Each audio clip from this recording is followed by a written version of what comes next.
Assalamualaikum warahmatullahi wabarakatuh.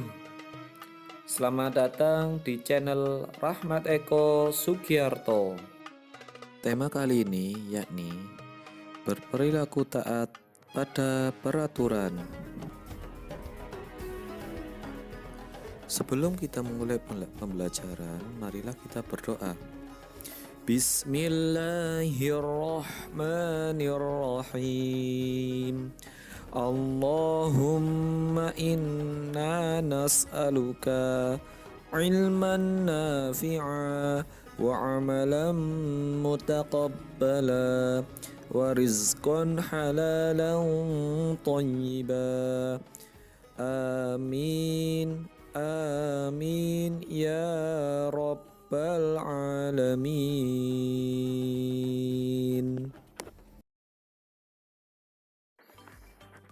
Tujuan pembelajaran kita pada kali ini, yang pertama, siswa dapat menghayati perilaku taat kepada peraturan.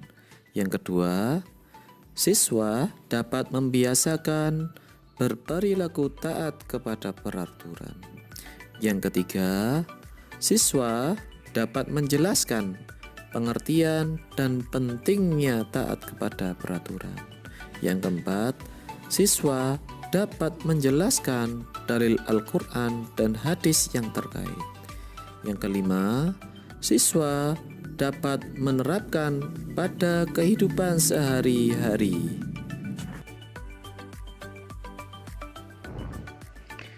Pengertian taat kepada peraturan. Taat memiliki arti tunduk kepada Allah Subhanahu wa Ta'ala, pemerintah, dan sebagainya. Tidak berlaku curang dan atau setia.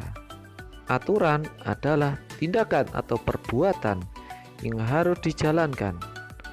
Taat pada aturan adalah sikap tunduk kepada tindakan atau perbuatan yang telah dibuat baik oleh Allah Subhanahu wa Ta'ala, nabi, pemimpin, atau yang lainnya.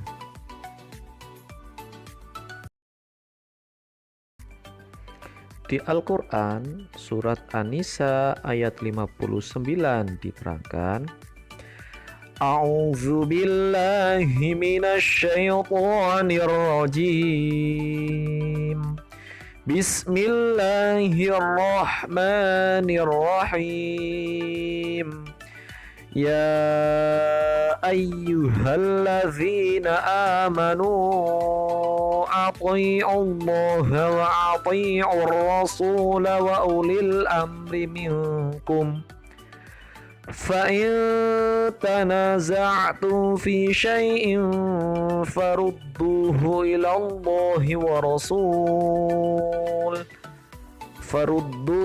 اللَّهِ وَرَسُولِهِ إِن كُنتُمْ تُؤْمِنُونَ بِاللَّهِ وَالْيَوْمِ الْآخِرِ ذَلِكَ خَيْرٌ وَأَحْسَنُ تَأْوِيلًا. Shadaqallahul azim. Artinya, wahai orang-orang yang beriman, taatilah Allah dan taatilah Rasul Muhammad SAW dan ulil amri, pemegang kekuasaan di antara kamu. Kemudian, jika kamu berbeda pendapat tentang sesuatu, maka kembalikanlah kepada Allah Al-Quran dan Rasul sunnahnya jika kamu beriman pada Allah dan hari kemudian. Yang demikian itu lebih utama bagimu dan lebih baik akibatnya. Kandungan surah An-Nisa ayat 59 adalah sebagai berikut. Setiap umat Islam taat dan patuh pada Allah Subhanahu wa Ta'ala, Rasul, dan uli amri, pemimpin. Yang kedua, terhadap ulil amri dalam ayat ini bersifat mutlak apabila selama ulil amri tidak memerintahkan kepada yang dilarang oleh Allah Subhanahu wa taala.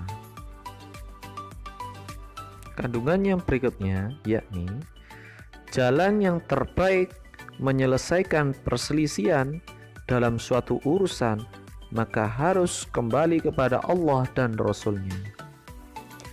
Yang terakhir, masyarakat harus menerima pemerintah Islam dan mendukung para pemimpinnya yang adil.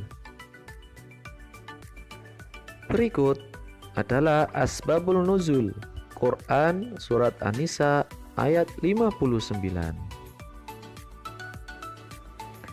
Asbabun nuzul atau sebab turunnya ayat ini menurut Ibnu Abbas adalah berkenaan dengan Abdullah bin Huzaifah bin Qais As-Samhi ketika Rasulullah SAW mengangkatnya menjadi pemimpin dalam sariyah perang yang tidak diikuti oleh Rasulullah SAW.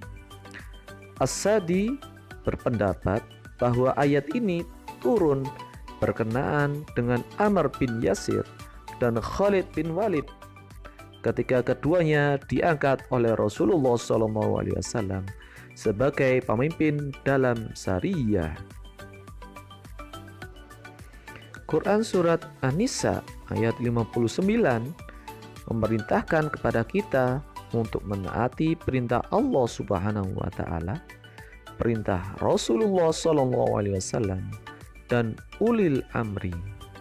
Tentang pengertian ulil amri, di bawah ini ada beberapa pendapat yang menyatakan tentang ulil amri ini. Pendapat yang pertama yakni Abu Ja'far Muhammad Jarir At-Tabrawi. Pendapat beliau yakni arti ulil amri adalah umara, ahlu ilmi wal fiqh, mereka yang memiliki ilmu dan pengetahuan akan fikih. Sebagian ulama yang lain berpendapat bahwa sahabat-sahabat Rasulullah SAW lah yang dimaksud dengan ulil amri.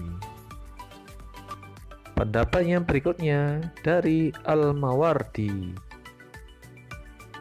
Pendapat beliau, ada 4 pendapat dalam mengartikan kalimat ulil amri, yaitu yang pertama, umara, para pemimpin yang konotasinya adalah pemimpin masalah keduniaan. Kedua, ulama dan fuqaha. Yang ketiga, sahabat-sahabat Rasulullah SAW. Yang keempat, 2 sahabat saja, yaitu Abu Bakar dan Umar radhiyallahu anhuma. Pendapat yang berikutnya dari Ahmad Mustafa Al-Maraghi. Menurut beliau bahwa ulil amri itu adalah umara, ahli hikmah, ulama, pemimpin pasukan, dan seluruh pemimpin lainnya.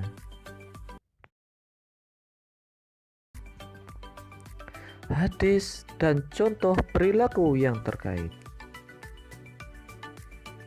Hadis yang terkait yang pertama, yang mana langsung saja artinya wajib bagi setiap muslim untuk mendengar dan taat kepada atasan, baik ketika dia suka maupun tidak suka, selama dia tidak diperintahkan untuk bermaksiat. Jika dia diperintahkan untuk bermaksiat, maka tidak ada kewajiban mendengarkan maupun mentaatinya. Hadis berikutnya yakni hadis dari Ubadah bin Samit radhiyallahu an. Rasulullah SAW bersabda, kami membaiat Rasulullah SAW berjanji setia untuk mendengar dan taat kepada pemerintah, baik ketika kami semangat maupun ketika tidak kami sukai, dan kami dilarang untuk memberontak dari pemimpin yang sah. Berikutnya, contoh aktivitas yang berhubungan dengan ketaatan pada aturan dalam kehidupan sehari-hari adalah sebagai berikut. Mentaati rambu-rambu lalu lintas, taat dan patuh dalam membayar pajak walaupun kita tidak menyukainya. Seorang anak yang patuh terhadap perintah orang tuanya, dan lain-lain sebagainya.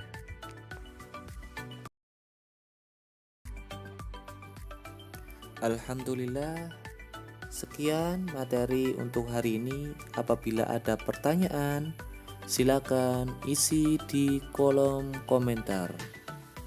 Saya akhiri, wassalamualaikum warahmatullahi wabarakatuh.